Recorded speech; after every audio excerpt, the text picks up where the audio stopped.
Chaitanya Jaya Nityananda Shri Chaitanya Jaya Jaya Shri Chaitanya Jaya Nityananda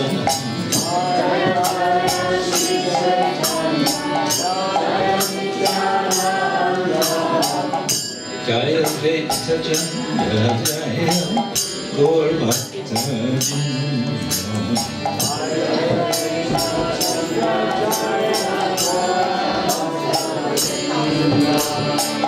Jaya Krishna Chandra Jaya Gaur Bhakta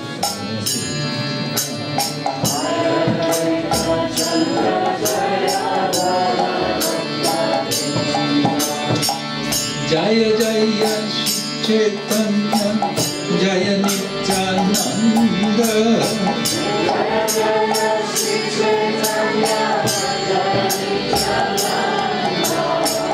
Jaya Krishna Chandra Jaya Gaur Bhakta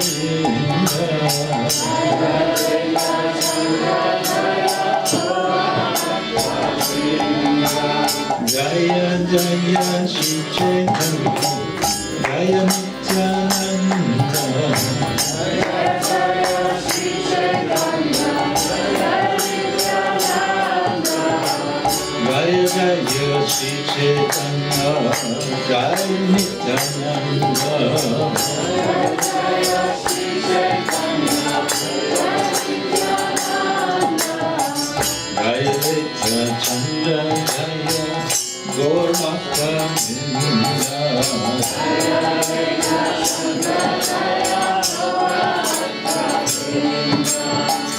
Jaya Krishna Chandra Jaya Gaur Bhakta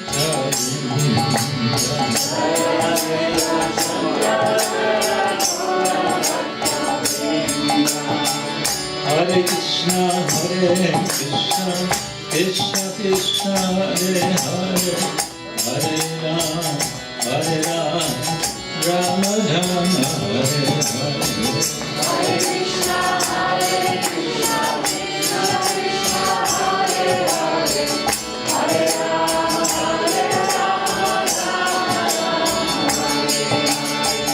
Hare Hare Krishna Krishna Krishna Hare Hare Hare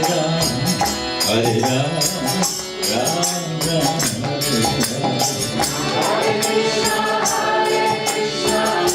Krishna Hare Hare Hare Rama Rama Rama Hare Hare Hare Krishna Krishna Krishna Hare Rama Hare Krishna Krishna Krishna Hare Hare Hare Rama Rama Rama Hare Hare Krishna Krishna Krishna Hare Hare Hare Rama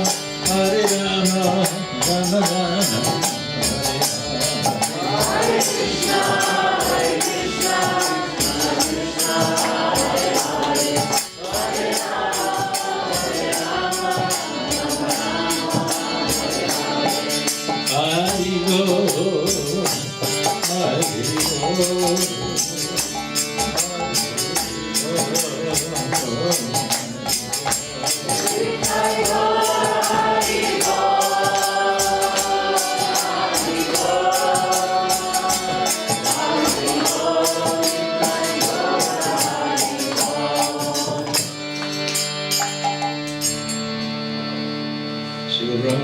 The King, to the Vaishnava the King, Shri Prahlad Lakshmi Singh the King, Shri Rantaraj Shri Chaitanya Chaitanya the King, Gaur Premanande.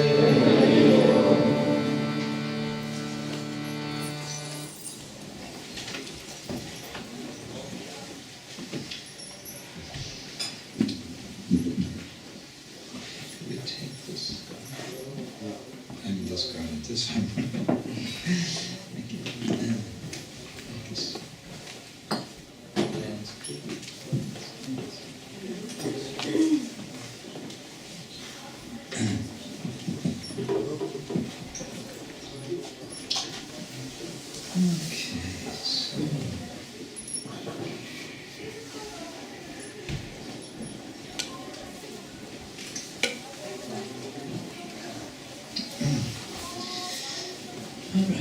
Welcome back to our discussion of Chaitanya Mahaprabhu's meeting the Mayavadis. Okay, we have a translation here in Russian? Czech. Okay. Yeah, Czech. And do we need any other translation? Okay. Braucht jemand deutsche Übersetzung? Otherwise, yeah, we have English speaking and a little bit of Bengali. Chaitanya, Krishna Kaviraj, of course, wrote Chaitanya Charitamrita in Bengali language, and this is historically significant. The Goswamis of Vrindavan were writing in Sanskrit. But who can read Sanskrit? We may wonder, who were they writing for? Well, they were writing for the very small number of Sanskrit reading pundits and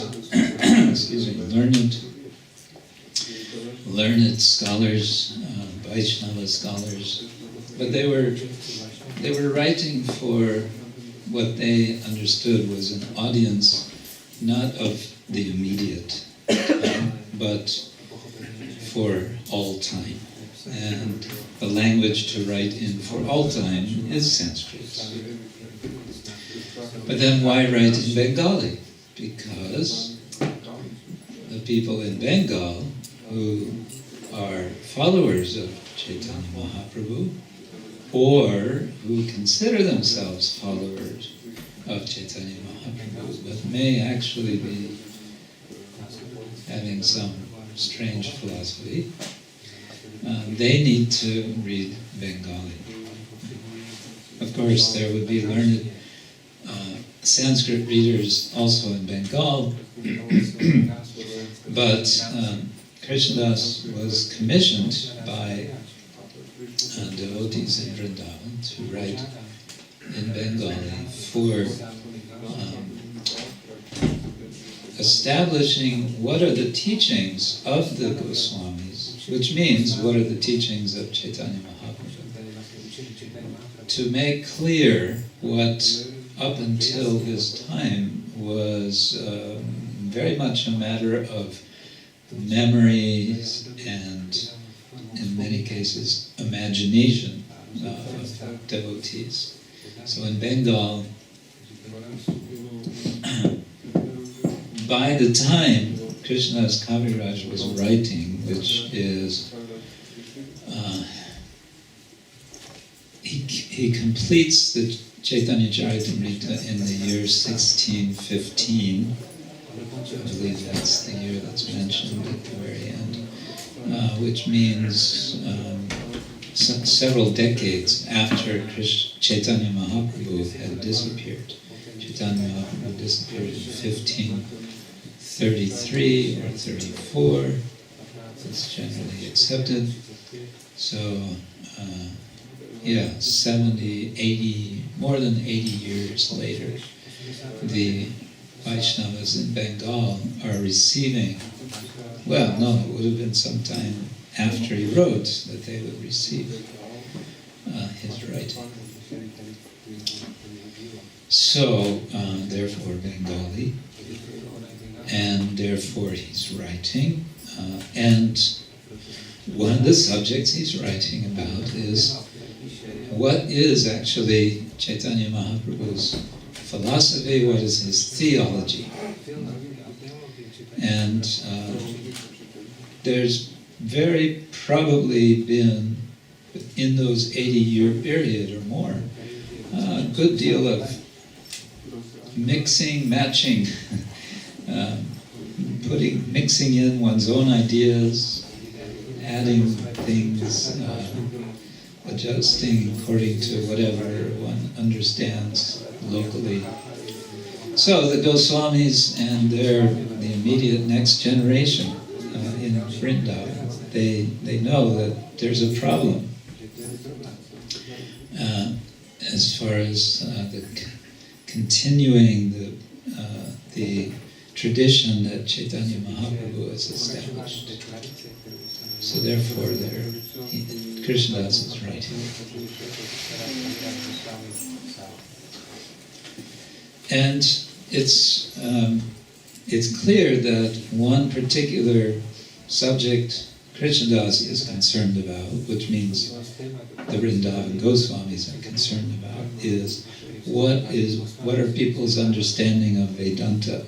And I say that this is their concern because Krishnadas writes about this particular episode that we're reading now in chapter 7, Adi Lila. He writes about it twice.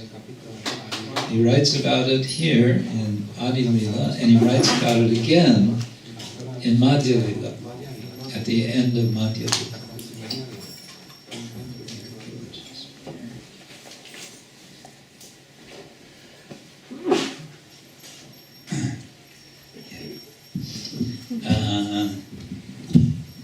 And in Madhya Lila chapter 6, he writes about Chaitanya Mahaprabhu's encounter with Sarvabhauma Bhattacharya. Chronologically, the encounter with Sarvabhauma happens before his meeting with Prakashananda Saraswati and his followers in Varanasi. This happens. The Varanasi meeting is several years later. But Lord Krishnadas wants to talk about it already in Adi Lila chapter 7, although the main subject, or because it's the main subject, you can say, of chapter 7 is the Panchatattva and their mission of plundering the storehouse of love of God.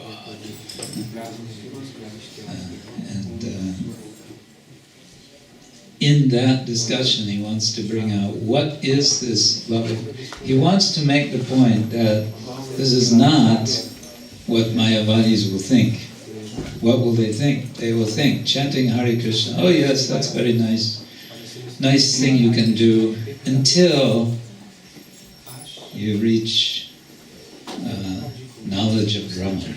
And when you reach knowledge, when you realize Brahman, then no more need to chant Hare Krishna. So Krishnadas wants to say, don't think like that.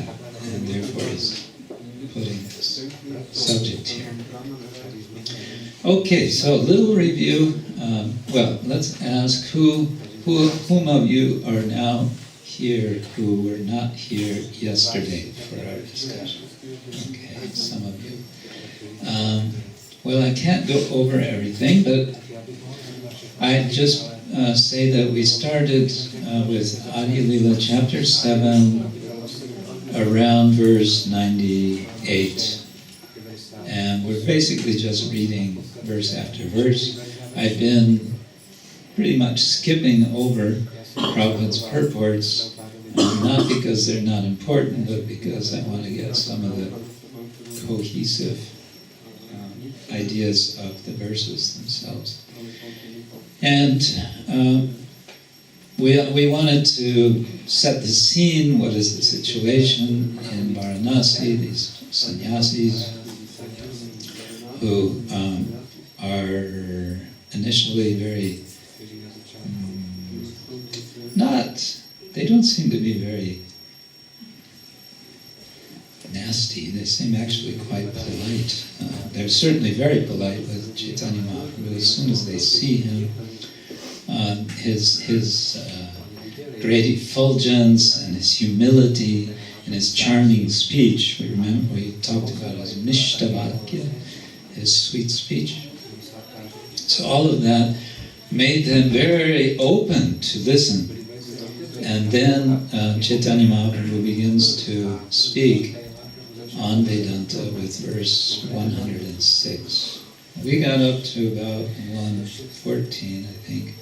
I wanted to read one thing from within a purport. Prabhupada quotes, if I can find it, it's here somewhere. I mentioned that Shankaracharya is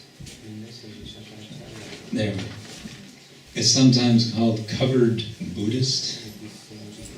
And this is specifically mentioned in the Padma Purana, which is quoted in Prabhupada's purport to verse 110.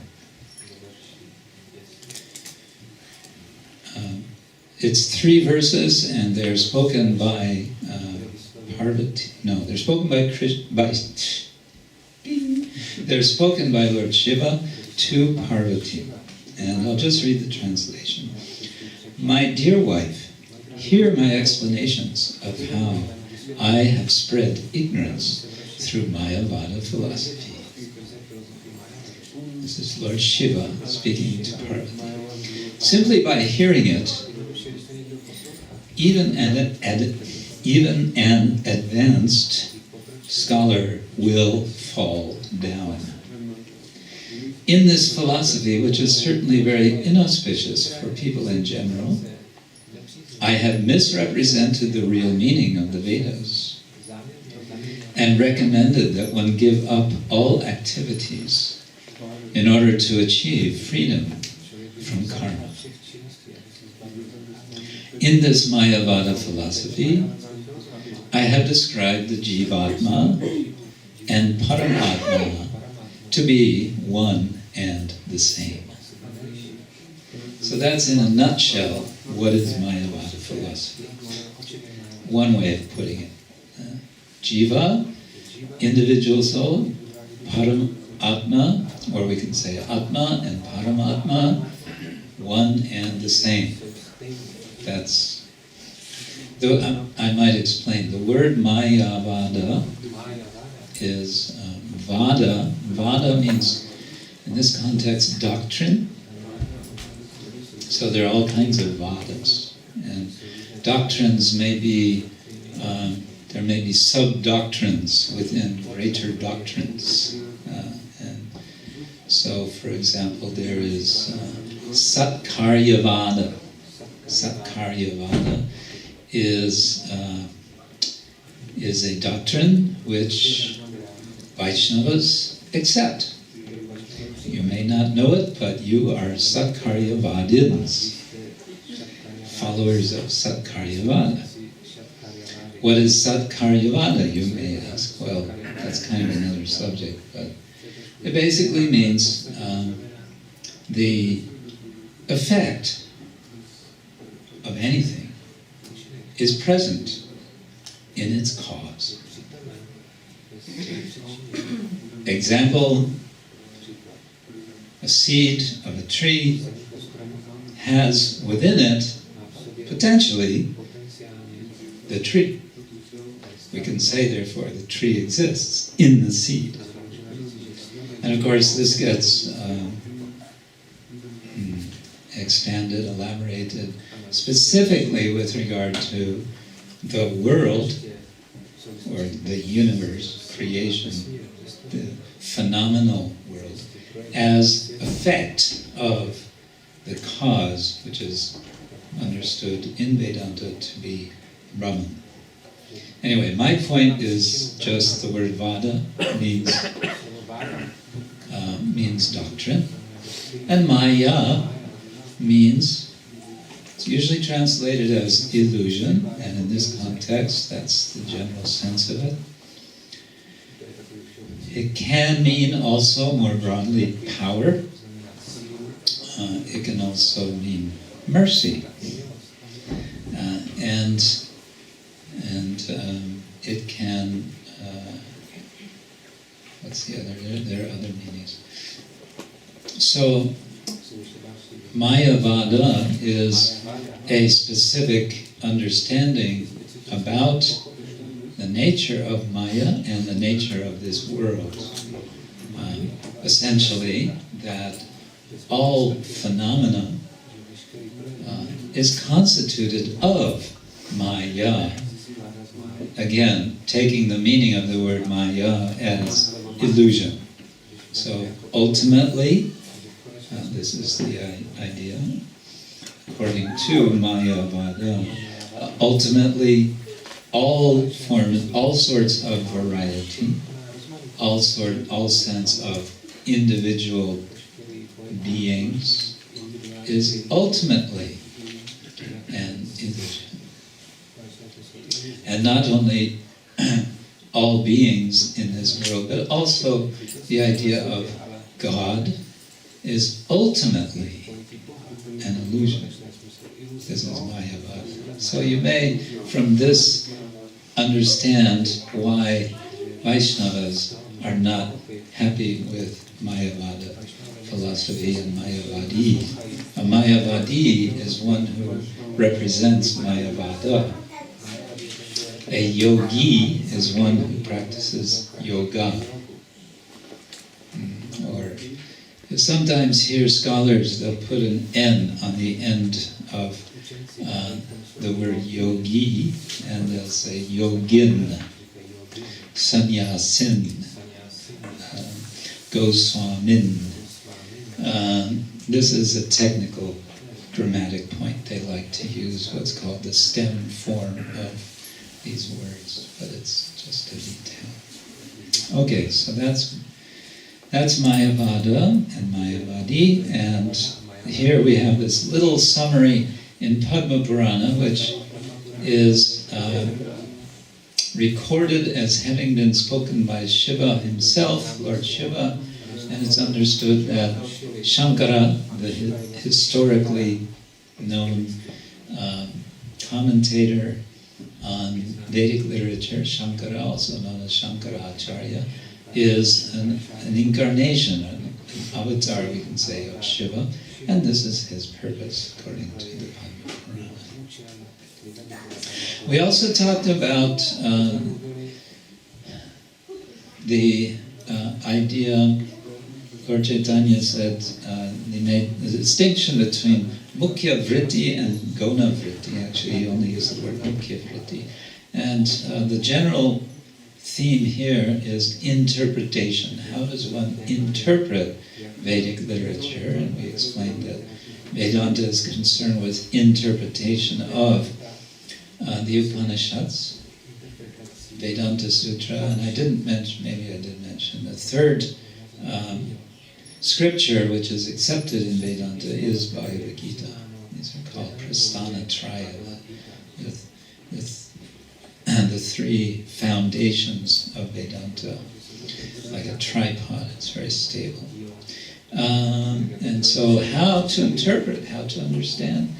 Mukhya Vritti means by direct understanding of words. Take the, we say in English, denotation, the denotated meaning, the simple, straightforward meaning of words.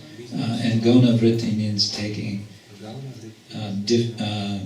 implied meanings or indirect meanings. And basically, Krishnadas tells us that Chaitanya Mahaprabhu was saying, if you take the direct meaning of Vedanta Sutra, it's very clear, it's very straightforward, and basically it's teaching about the Supreme Personality of Godhead, and this comes as the next verse, text 111, that he is possessive of unlimited auspicious energies. Okay, here's the verse, 111. Brahma Shabde Mukhya Arte Kahe Bhagavan Chidaishvarja Paripurna Anurta Shoman. According to direct understanding, the absolute truth is the Supreme Personality of Godhead, who has all spiritual opulences. No one can be equal to or greater than him. Okay, now at this point you may say, because you are Vaishnava, we're all aspiring Vaishnavas, we may say, yeah, so what? That's obvious, we know that. But this is Lord Chaitanya speaking to impersonalist Advaitavadin sannyasis, for whom this idea would be quite radical, could be quite radical. Brahma Shabde, by this word, Shabda, Brahma, Mukhya Arte, following the meaning. Artha means meaning, can also mean value. Mukhya Artha, by the direct, Mukhya face, by the direct meaning. Kohe says Bhagavan. Now, this is a little, we might, if we were in a skeptical mood, we'd say, wait a minute. Since when does the direct meaning of Brahma, since when is it Bhagavan? How do you get from Brahma to Bhagavan? The Chaitanya Charitamrita is very much summarizing what is much more elaborated by Jiva Goswami in his Shatsandarbhas. And so Krishnadas doesn't go into it in such detail, and we don't really know, we don't have a video or audio recording of what Lord Chaitanya spoke to the sannyasis in Varanasi. We have the memory, perhaps it was reported by Tapan Mishra, who presumably was present, but we may not know exactly what he spoke. We get a summary, and we get what Krishnadas takes to be the most essential points, again, for the residents of Bengal to understand. For the devotee residents. This is not a book that was written for Mayavadis. It was written for Vaishnavas. And that's important to keep in mind.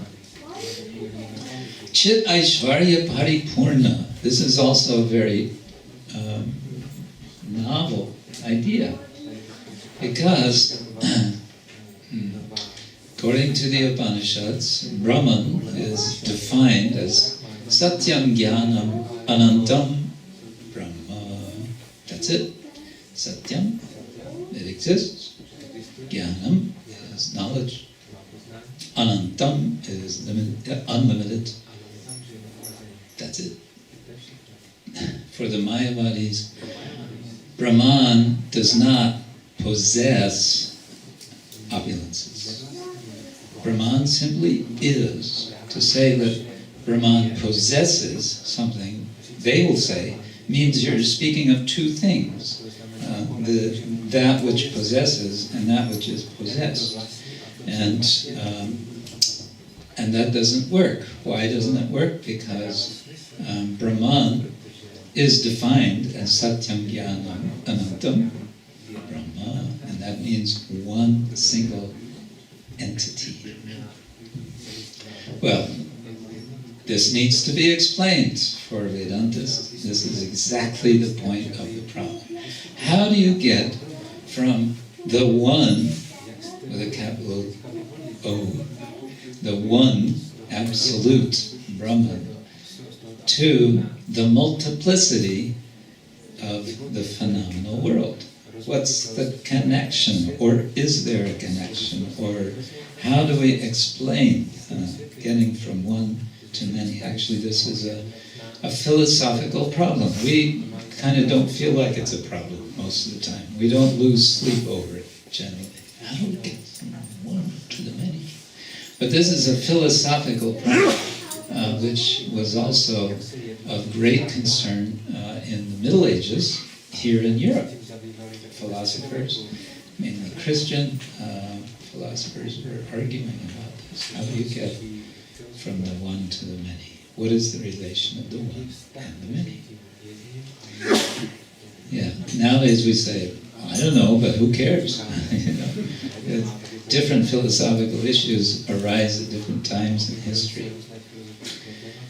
But now Lord Chaitanya is making a certain claim, which is quite having great implications. Chit Aishvarya Paripurna.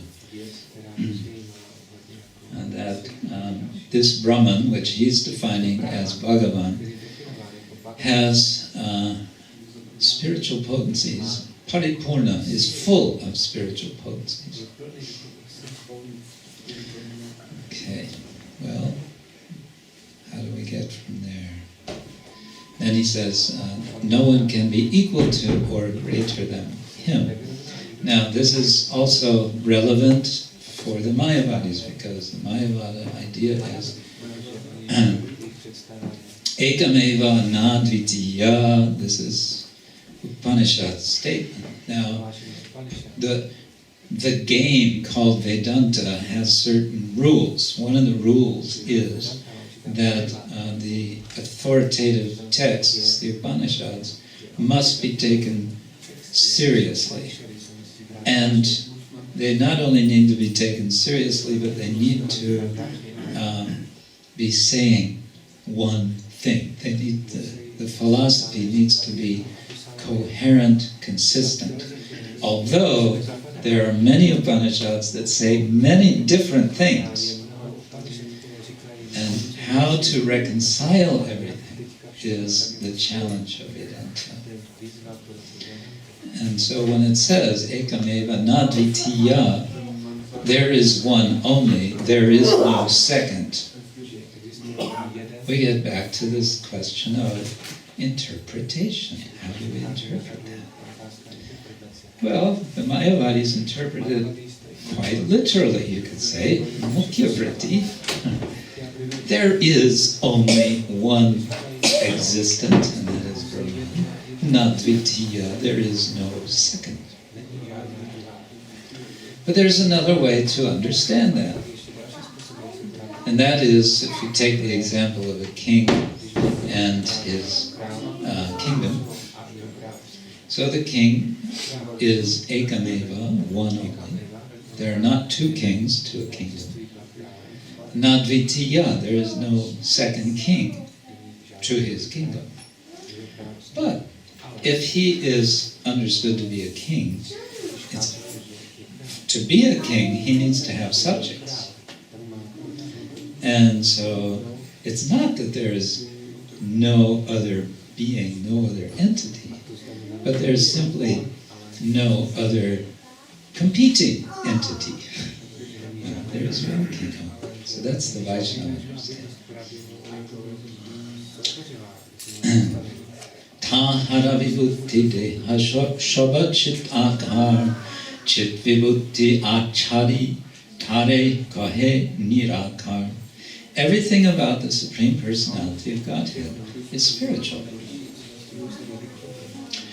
including his body, opulence, and paraphernalia. Mayavada philosophy, however, covering his spiritual opulence, advocates the theory of impersonalism. Here Prabhupada is translating the word nirakara as impersonalism. The word akara means form. And chit akara means, you could say, conscious form, but Prabhupada translates as spiritual form. Now, for the Mayavadi, the idea of spiritual form is what we call an oxymoron. Do you know what an oxymoron is? Contradiction in terms. Yes, contradiction in terms. Complete contradiction. Saying this and you're saying that. It's which one is it? Is it this or is it that? Chit means spiritual, transcendent. Akara means form. So the Mayavadi says, hold on. It's got to be one or the other. You can't have both. But the Vaishnavas say no. Why? Why you say there cannot be spiritual form? It's your limited vision. It's your complete... it's a presupposition that form can only be material. Why do we have this presupposition? Because it's the only kind of form we're familiar with. We've never seen spiritual form. And so we assume that spiritual means formless. Must be, because everything we experience in this world is formful. But no. Here it says, everything about the Supreme Personality of Godhead is spiritual. Including, and we have the word deha. Deha means body. Vibhuti means opulence or power, spiritual power. Chit vibhuti achadya. Achadya means covering. Tare kohe nira. Yeah, the Mayavadis, what do? They cover over achadya, the opulence of the Lord. How do they cover it over? By their denial, by their saying the Absolute must be without form. That's their imperfect reasoning. Now, you may remember, those of you who were here yesterday, one of the first things that Lord Chaitanya says to them is that human beings have 4 defects. Anyone remember what the 4 defects are? Mistakes? Yes, committing mistakes. Sorry? Cheating. Senses are imperfect. Subject to illusion. And subject to illusion. Yeah. These are disqualifications that conditioned souls have, and Lord Chaitanya is contrasting our situation with that of Krishna, Narayana, as the perfect presenter of the Vedic literature, especially the Vedanta. And what's suggested by this verse, what are the Mayavadis doing? They're covering over the spiritual opulence. Why are they doing that? Because they are subjected to these imperfections. And that's again why Lord Chaitanya is saying, read it as it is and you won't fall for that mistake. But there's some complexities here because when Lord Chaitanya says the direct meaning of the word Brahman is Bhagavan, how far are we going to get with that amongst Mayavadis? That may not be so easy. But let's go on. Verse 113. Chidananda te hotara stana parivar tare kohe prakrita shaktera vikar. The Supreme Personality of God is full of spiritual opulences, or potencies. Therefore, his body, name, fame, and entourage are all spiritual. The Mayavadi philosopher, due to ignorance, says that these are all merely transformations of the material mode of goodness. Okay. Prakrita sattva vikara. Vikara means transformation. Prakrita sattva, a transformation of the prakrita, the material sattva guna. They go so far as to say, Shankaracharya specifically says, that Ishvara means Narayana, which means the Lord Vishnu, he's at the very top, but he's still within the mode of goodness. He is a transformation of the mode of goodness. Don't try to understand this. If you're kind of looking at what is he saying, don't try to understand. You're fine. You'll be just fine.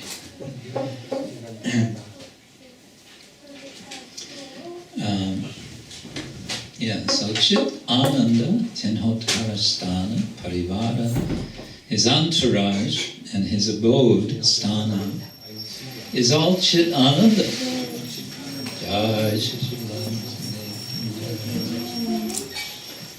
It's all Chit, it's all spiritual. That's what Lord Chaitanya is saying. But now, let's see, is it here? All right. Tara doshanahi teno agya karidasha araje shunetara hoi sharvanasha. Shankaracharya, who is an incarnation of Lord Shiva, is faultless. Because he is a servant carrying out the orders of the Lord. But those who follow his Mayavadi philosophy are doomed. Sarvanash. They will lose all their advancement in spiritual knowledge. So that's a kind of a warning to be careful. I mentioned yesterday Ravindra Sarup Prabhu gave this very nice seminar on defeating Mayavadi philosophy. And he mentions in one of the first of those lectures that he was already with devotees, perhaps he was already initiated, I don't remember, but he was still studying at the university, and Prabhupada had told him to continue to complete his degree. And he was studying philosophy, and he was studying Indian philosophy, and that meant studying Mayavada philosophy. And so he asked Srila Prabhupada, it says, that everything's destroyed if I study Mayavada philosophy. And Prabhupada said, no, in your case it's all right, you'll be fine. Because you understand what is the higher, you understand the actual conclusion.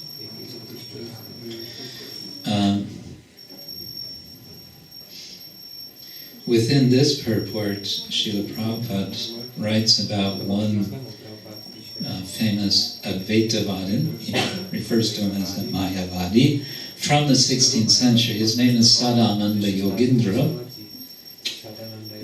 He wrote a book called Vedanta Sara. Sara means essence.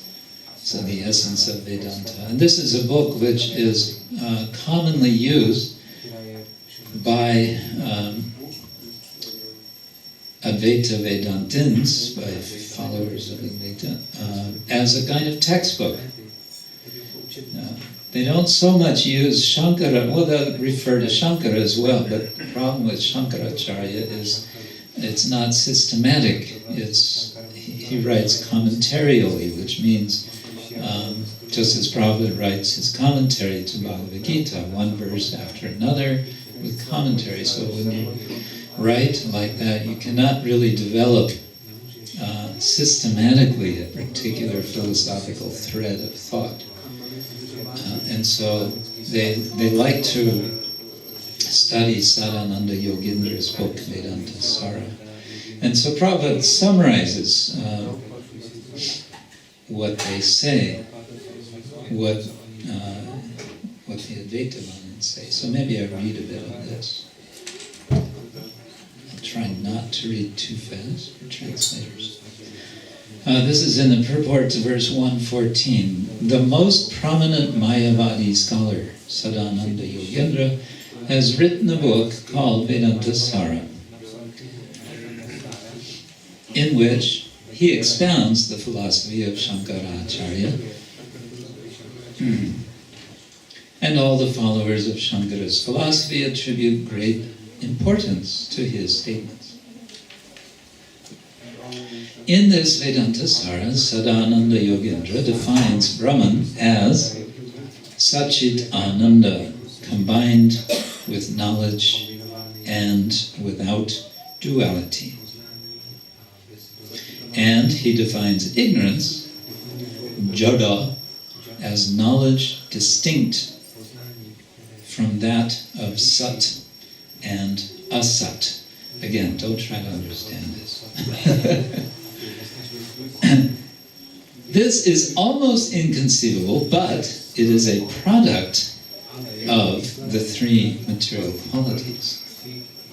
All right. Thus, he considers, and this is Sadananda Yogendra, he considers anything other than pure knowledge to be material. The center of ignorance is considered to be sometimes all-pervading and sometimes individual. Thus, according to his opinion, both the all-pervading Vishnu and the individual living entities are products of ignorance. Don't try to understand that. But he's just summarizing. This is, the basic idea. And he goes on in the next paragraph, longer paragraph, but I think I won't read that. I'll just continue with Lord Chaitanya. Srila Prabhupada gives very, very useful elaborations and explanations, but let's go on with verse 115. Prakrita Koriya Mane Vishnu Kodevar Vishnu Ninda Aranahi Ihara Upar. One who considers the transcendental body of Lord Vishnu to be made of material nature is the greatest offender at the lotus feet of the Lord. There is no greater blasphemy against the Supreme Personality of Godhead. So here Lord Chaitanya is taking a position. He's not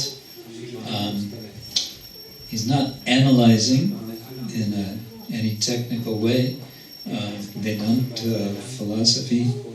He's not analyzing particular statements of Upanishads or Vedanta Sutra. He's just making a statement that you want to follow this line of reasoning that is Mayavada.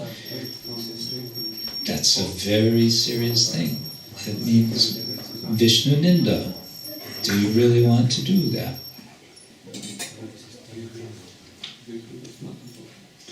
Isharera tatta jena jalita jalam jivera sharupa jaiche spulingera. The Lord is like a great blazing fire, and the living entities are like small sparks of that fire. This is an analogy, and analogies have a very specific function in philosophy. They take us from something familiar, and usually something quite tangible, to something unfamiliar and abstract. So we're all very familiar with fire and the various qualities of fire, especially heat and light. And what we're not familiar with is the Lord.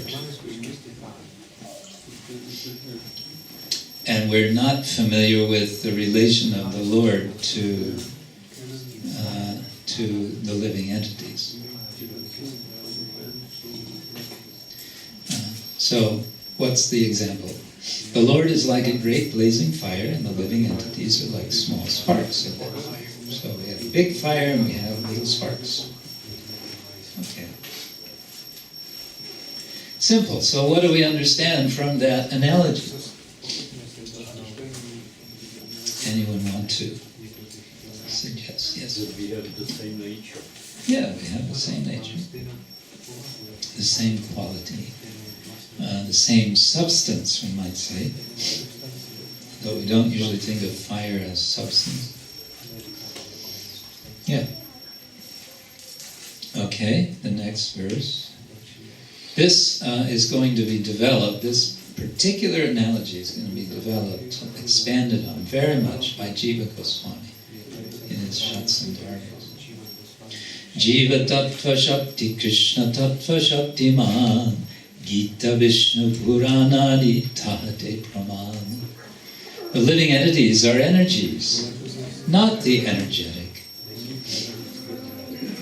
The energetic is Krishna.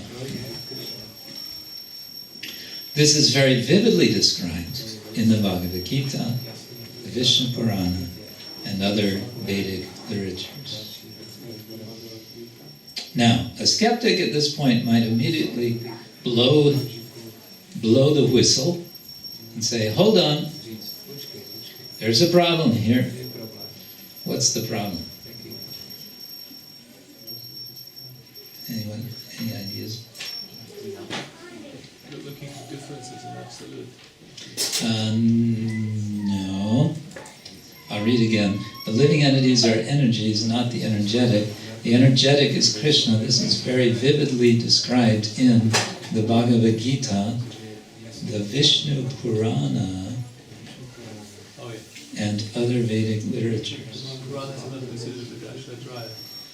Exactly. Yeah, Puranas? What is this? Who are you talking about, Puranas? Sorry, that's out of the game. Remember, the Vedanta game has only 3 prasthana, 3 foundations, scriptural foundations.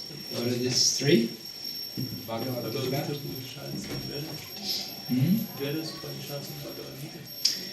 Bhagavad Gita, Upanishads, and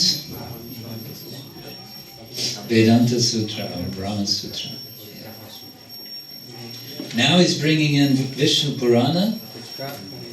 I don't know about this. Well, that's where Jiva Goswami will argue in his Tattva Sandarbha that the Puranic literature is also authoritative, but most authoritative among the Puranas is Srimad Bhagavatam, which is also known as the natural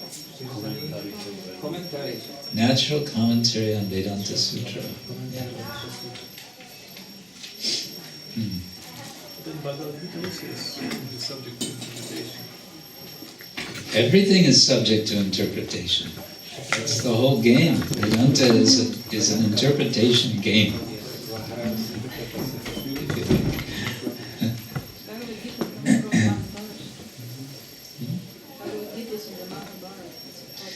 Bhagavad Gita is in the Mahabharata, and one might say, well, yeah. And therefore, I mentioned 3 prasthanas. One is called Shruti Prasthana, and that's referring to the Upanishads. One is called Smriti Prasthana, and that is referring to Bhagavad Gita.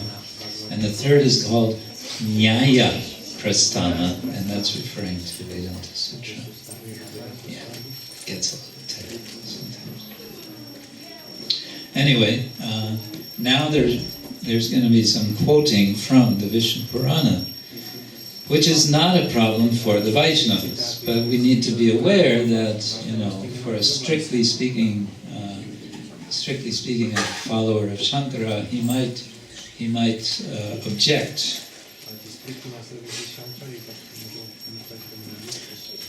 First we get a verse from Bhagavad Gita, apareyam itasthanyam prakritim vidhi me param jiva bhuta mahabaho yayedam dhyate jagat. Besides this inferior energy, O mighty Arjuna, there is another superior energy of mind, which comprises the living entities which are exploiting the resources of this material inferior nature.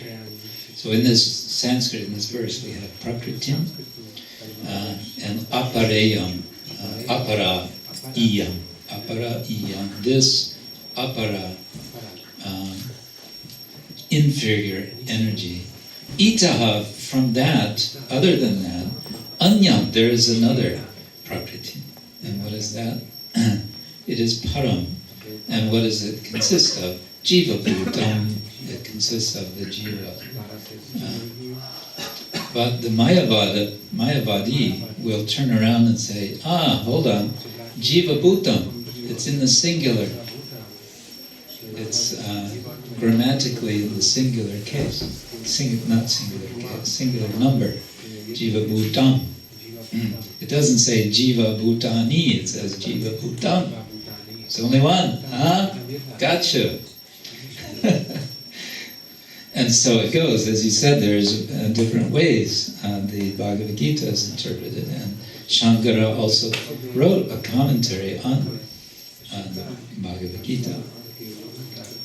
But let's hold back on that possible interpretation and take it as Krishnadas Kaviraj is, that we're dealing with the unlimited jivas, the countless jivas. And he's saying that this is para prakriti, this is superior energy.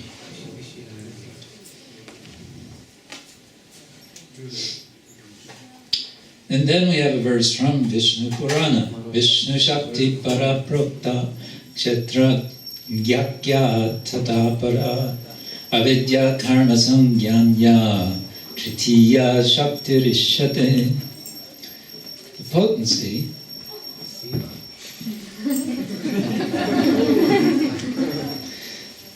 very powerful prasad. The potency of Lord Vishnu is summarized in three categories, namely the spiritual potency, the living entities, and ignorance. The spiritual potency is full of knowledge. The living entities, although belonging to the spiritual potency, are subject to bewilderment. And the third energy, which is full of ignorance, is always visible in fruitive activities. Now, I want to say that the key word in all of this verse is the word Shakti. What does Shakti mean? Energy. Yeah, energy or power. It says Vishnu Shakti. Now, Vishnu, it's been established, is Bhagavan. And Bhagavan has been established as the meaning of Brahman. So Brahman is, Bhagavan is Vishnu.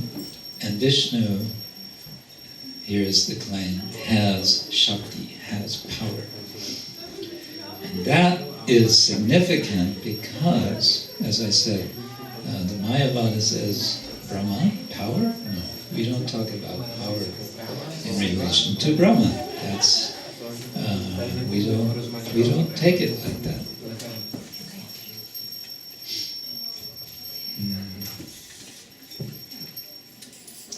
Hana jiva tattva laya likhi paratattva achonna korila sheshta ishara mahatto. The Mayavada philosophy is so degraded that it has taken the insignificant living entities to be the Lord, the supreme truth, thus covering the glory and supremacy of the absolute truth with monism. So, here Prabhupada translates words.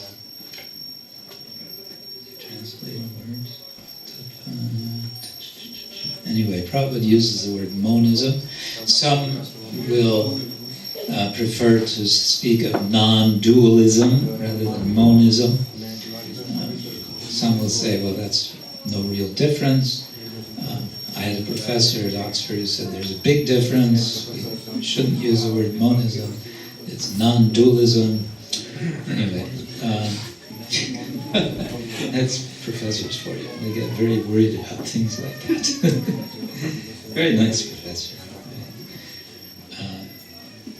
Well, okay, there's a funny story with him I always like to tell. I've probably told it, maybe heard. A very supportive professor, supportive to our project in Oxford, our center there. He made it all possible in so many ways. So, as a gesture of gratitude, Shonaka Rishi Prabhu, who's leading that project, gave this professor, Professor Keith Ward, a set of Bhagavatams as a gift. And some weeks later,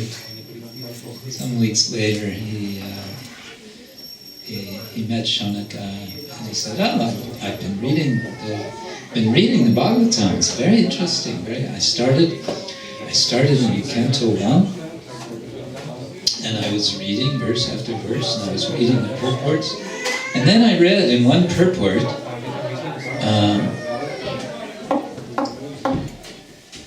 it was said by the commentator, Swami Prabhupada, that one should not jump to the 10th canto. One should read the first 9 cantos. One should not jump to the 10th canto. Well, I have to admit, when I read that one should not jump to the 10th canto, I couldn't resist.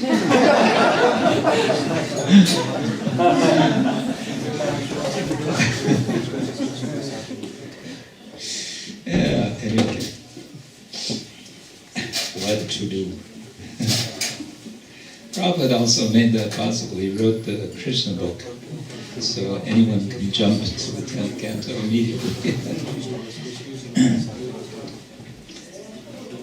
Okay, so what is Mayavada? It is making as one singularity the living entity and the Lord.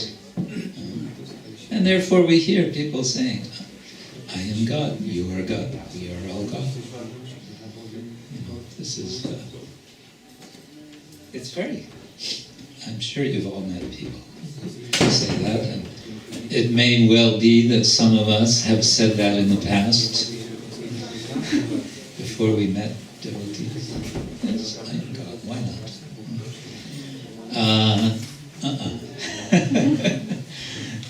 Then we become sobered by understanding, no, we are servant of God. Therefore we have the qualities of God in minute degree, but we can never claim to be God. That is very degraded. That is what it says here. What is it? Hano jiva tattva layandiki paratattva achana koila shashta ishwaramato. Okay, Prabhupada's taking it from the verse before, Hano, such, he says, such degraded. Degradation of thought. Okay. Now we get to a very important point, and well, we'll see. Maybe I'll stop after this and see if you have any questions. Vyasara Sutrete Kohe Parinamavada Vyasa Branta Balitara Uttai Lavivada. In his Vedanta Sutra, Srila Vyasadeva has described that everything is but a transformation of the energy of the Lord. Shankaracharya, however, has misled the world by commenting that Vyasadeva was mistaken. Thus, he has raised great opposition to theism throughout the entire world. Now, what's going on here? In the Vedanta Sutras, which I mentioned, there are some 550 sutras altogether in the Vedanta Sutra or Brahma Sutra. There is one sutra, and I don't know if Prabhupada quotes it in his purport here. I don't think so. Oh, yes, he does. No, that's not it. Yes, no, yes, no. Well, he does refer to Brahma Sutra 2.1. But maybe we need to read that together, but let's see. In any case, the word parinama is there in the Brahma Sutra, Vedanta Sutra. Parinama means transformation. Now, here's the thing. According to, let's call it the rules of Vedanta, Brahman cannot change. Brahman is absolute, and if you say that Brahman changes, that means it's going from one state to another state. And that's two, that's not one. And so, the question could arise, how has this world come to be if it's coming from Brahman? And the Vedanta Sutra says, there is parinama. Parinama means transformation. I thought Brahman can't be transformed. So Shankara's answer to this is essentially, no, it's not transformation. It's what he calls vivarta.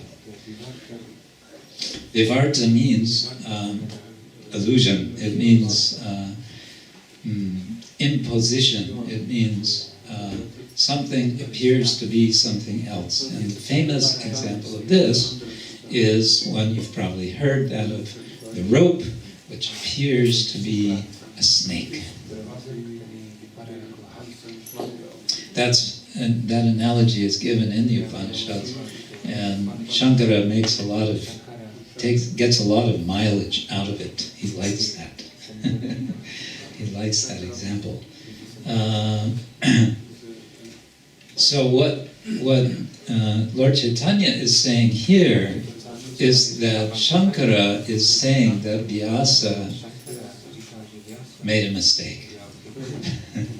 And Lord Chaitanya is saying, that's a no-no. You can't say Vyasa made a mistake. Why? Because Vyasa is Narayana. And he established it already that Narayana is not subject to the 4 types of human defects. So then, what gives? Well, the Vaishnavas say that when the sutra uses the word parinama, what it's referring to is the Shakti of the Lord. So we've established that Brahman equals Bhagavan, and we've established that Bhagavan equals Vishnu, and we've established that Vishnu has Shaktis. And so it's a very simple step then to say what transforms to become the world is the Shakti of Vishnu, which is Bhagavan, which is Brahman. And so the technical term which we Gaudiya Vaishnavas, followers of Jiva Goswami, use on this particular issue is Shakti Parinama Vada, the doctrine of the transformation of the energies of the Lord.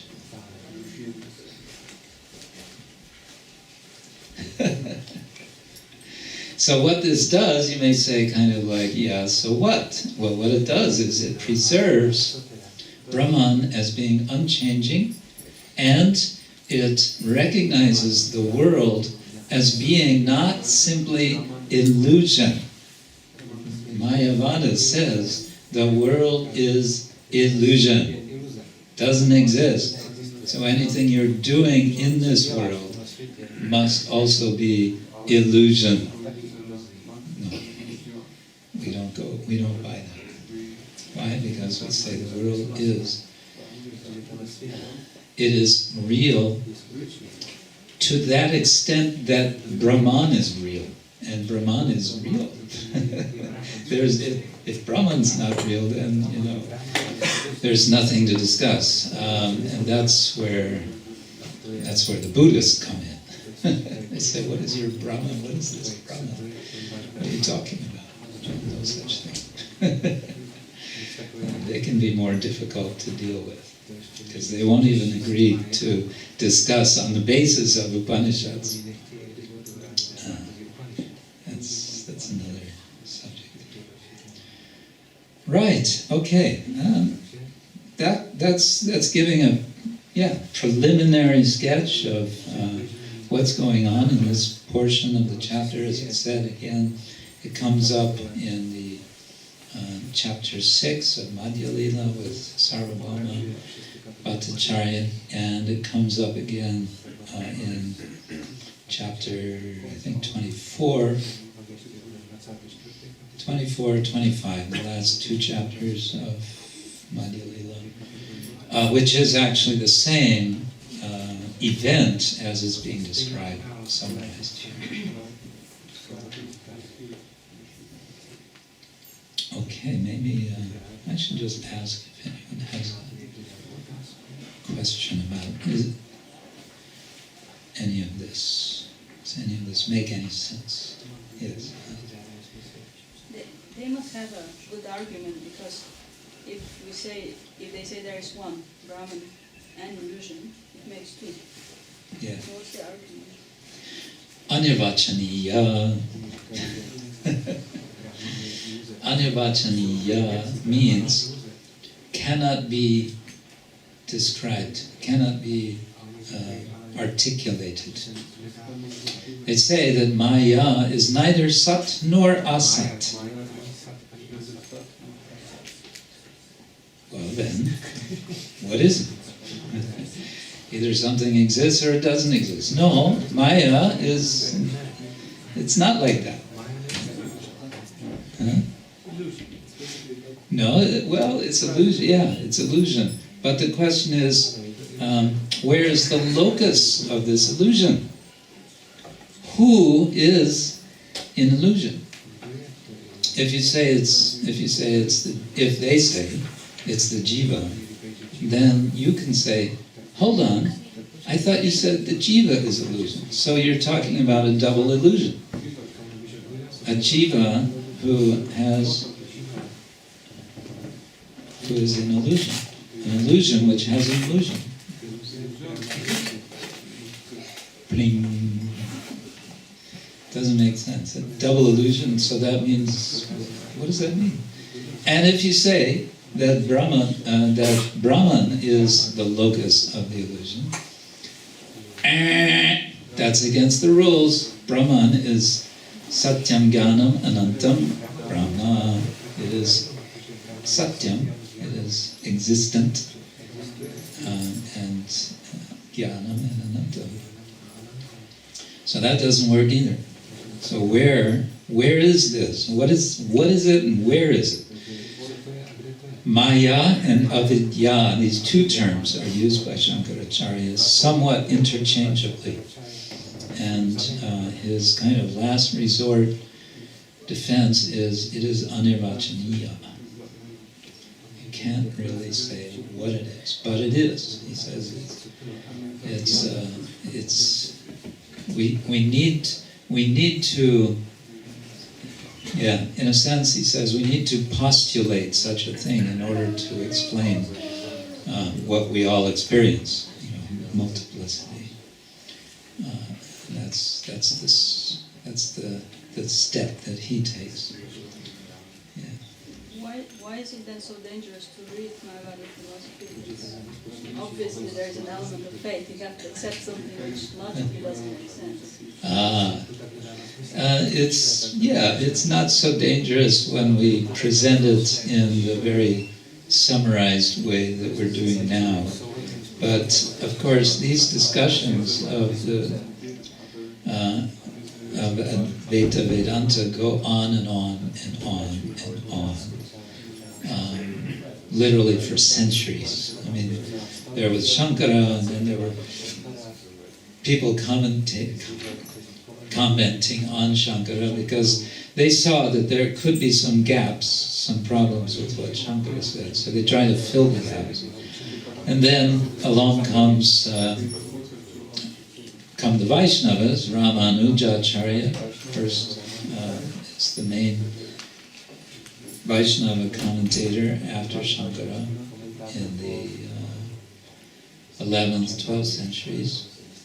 And then it's not that as a result of his commentary, his writing, that the Mayavadis fall silent. No, they come again, they come back and say, well, actually what has to be understood is this, and then it gets finer. It can go into incredibly, endlessly fine detail to a point where you're just, whoa, where am I now? You become lost. It can be quite fascinating. I've read a bit more than just Prabhupada's books on Advaita Vedanta. And you sort of get a sense of how it can really be fascinating for the mind and intelligence. It can be attractive.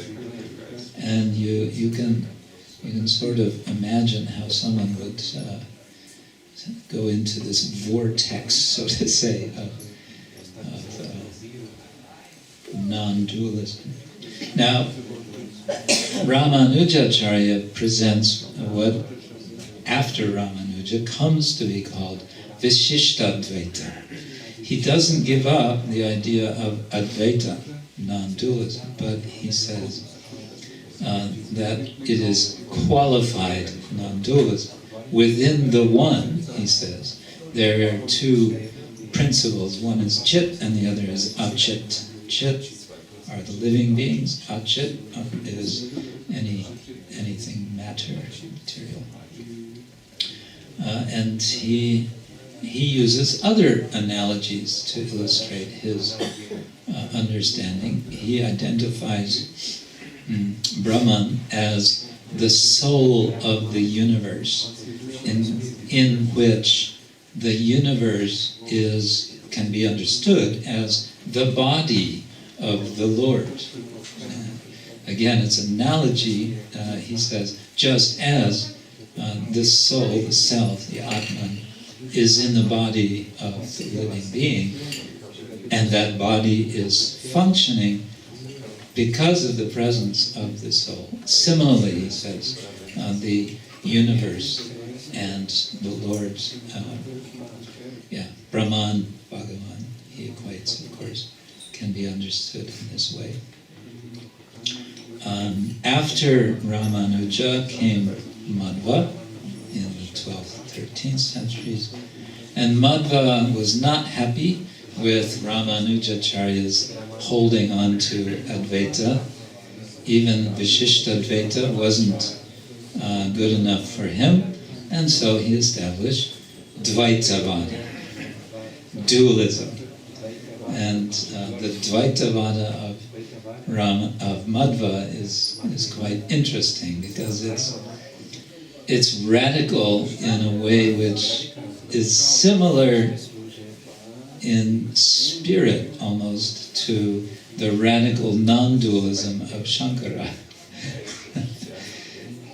What's interesting for us in regard to Madhva is that since Baladev Vidyabhushana, who is our Gaudiya Vaishnava Vedanta Acharya from the 18th century, he identifies us as being descendants of Madhvacharya. This is interesting because much of Madhva's philosophy is rather foreign to us. It's not exactly our philosophy. We subscribe to what has come to be called, and I believe it came to be called after Jiva Goswami, Achintya Veda Veda Vada. The inconceivable Achintya, Veda, difference, and Abheda, non-difference of the Absolute.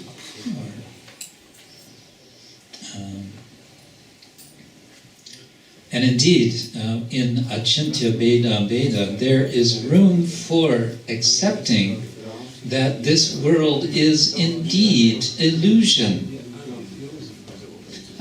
So we kind of go full circle. Wait a minute, I thought we were just establishing that the world is real. Well, yes, but then if you study some verses in Bhagavatam, are quite emphatic that the world is illusory. And remember, the Vedanta Sutra, the Bhagavatam is taken by followers of Lord Chaitanya to be the natural commentary on Vedanta Sutra. So, how does all of this work out? Well, for that you need to attend or listen to, if there are recordings, a very nice seminar from His Grace Radhika Raman Prabhu, who has studied the Shat Sandarbhas of Jiva Goswami and has written a book, the Vaishnava Vedanta of Jiva Goswami. It was his doctoral thesis, in which he studied very deeply this subject to see how all of this how all of this works out. Yeah, it's a big subject, and it's kind of a matter of how far do you want to go. Some people spend their whole lives just studying Vedanta. And that's what the Vedantins in Varanasi were doing when Lord Chaitanya met them, and they were complaining, what are you doing? You're out there, making a spectacle of yourself, chanting. You should be with us, studying the Upanishads. And Lord Chaitanya said, I'm sorry, but my guru told me, you can't study Vedanta, you won't understand, just chant Hare Krishna. So that's what I do, and I'm in ecstasy. So that's what we do also. We just chant Hare Krishna, that's our main thing. But Krishnadas Kaviraj tells us, I believe it's in the next chapter, it says we should not shy away from philosophy. Why? Because it strengthens the brain, it strengthens our intelligence, so that we can resist if someone comes along, and they do come along now and then, and they say foolish things like, I am God, you are God, we are God, we are all, it's all one. Or, it's all relative, it's whatever you believe, I believe, that's, do your thing, that's your reality, this is my reality. We all have our different realities, and so on and so forth. So these are giving us some strength.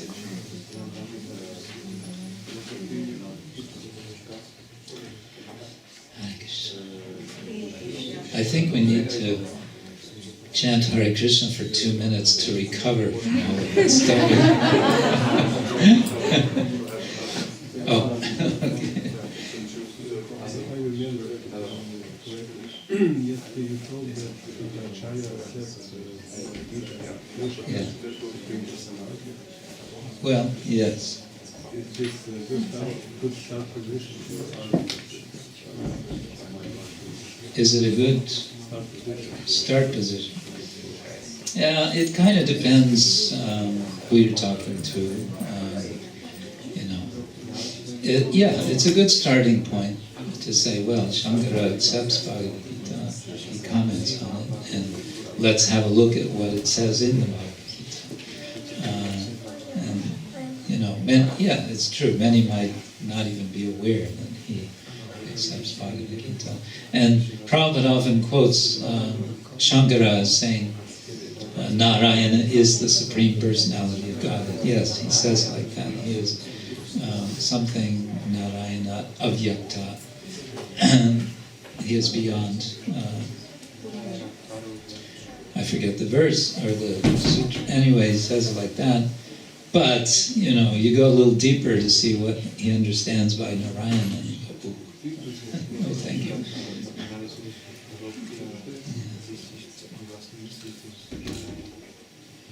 Was young, I was born in a Christian family, so then I had a few discussions with priests and popes. And the main And popes? Yes, because I was initiated that there was some system in the place. And I was always asking something. And then I asked, if I have to love God, I have to know who is that God and how he's doing. And he told me, like Mayavadis philosophy, you cannot know him, you have got to know him, and it's understandable, the same answer. Anivachaniya. God is indescribable. The same answer, so take one line. Yeah, that's usually what people will say about God. Well, yeah, if there is God, he is indescribable, you can't say anything about him. And what they're generally saying, even people who consider themselves to be theists, often if you push a little bit, you find underneath it all there's just some impersonalism. So actually, Krishna consciousness is very radical. We accept that Lord, there is the Lord, there is His name or names, form, qualities, pastimes, paraphernalia, and all of it is fully spiritual.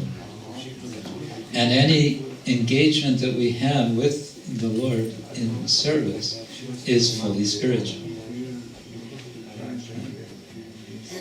This is, it's inconceivable. It's achintya. It's achintya.